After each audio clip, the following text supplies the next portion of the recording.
Maybe if I asked any more questions, it would be a little bit more about the culture of UCLA at that time, which you seem to have known a lot about, and what happened afterwards when SCI-Arc started to, I guess, have an impact.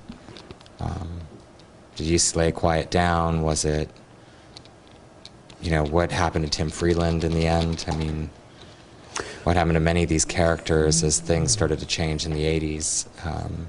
A lot of the people you listed on, you know, as a forming group, some of them disappear and maybe don't have the, as you say, the presence of getting work built or getting into a certain, more than even local, but maybe even more national recognition. Other players kind of come onto the scene. I'd just be curious about that. Well, I mean, certainly I could be characterized that way.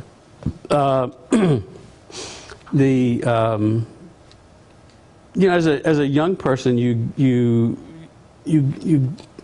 sort of following your muse. You want to do something, and you're really interested in some particular thing. So, in this particular case, architecture. I'm speaking personally now, but I think it can be applied to a lot of other people.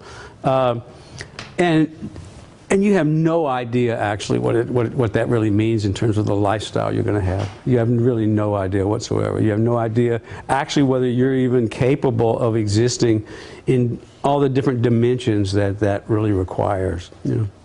And so, you know, for me personally, the more I got involved, and the more I got involved in sort of, you know, interacting with a lot of other architects at, you know, at a really a different level. One of the things that happened at UCLA certainly was, and I didn't mention this, but because, I mean, we were all really right out of graduate school who were teaching at that program, and Venturi and Meyer and all these people would come. And up until that time, none of us had ever met anybody with any major credentials, you know, sort of, you know, heavyweight in the profession.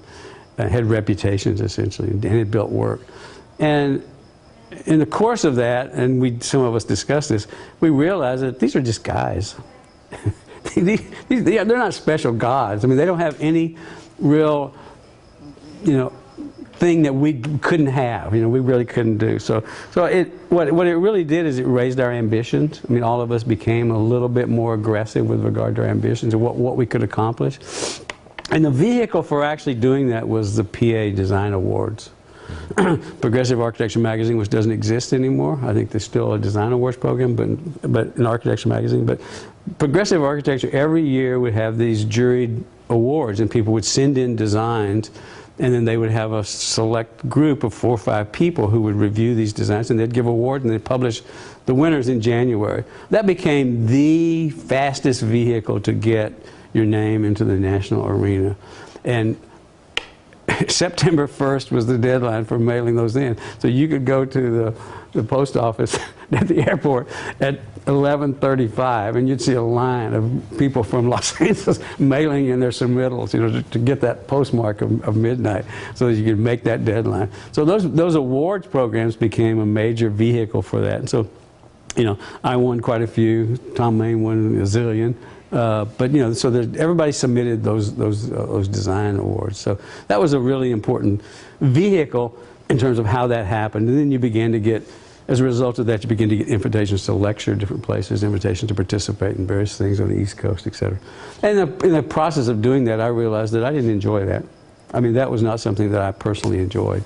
There was a part of ego assertion and kind of arrogance that I just didn't really enjoy at all. So I began to really pull back. The other thing is, as soon as you get something published, the magazines, they're hungry for work. So you know, if you've got any work, the magazines would want it. So I would get you know, maybe 3, 4, 5 calls a week from people who wanted work.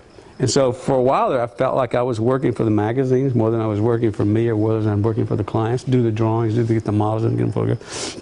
And that just didn't appeal to me personally. I really wanted to have a more direct, intimate relationship with the work. And so I pulled back from those things, and I paid a really heavy price for that, you know. Other people who really felt very comfortable with that were able to really keep that machine going, and they really built their reputation on the basis of that. And, you know, they're sort of rock stars today, you know. But, you know,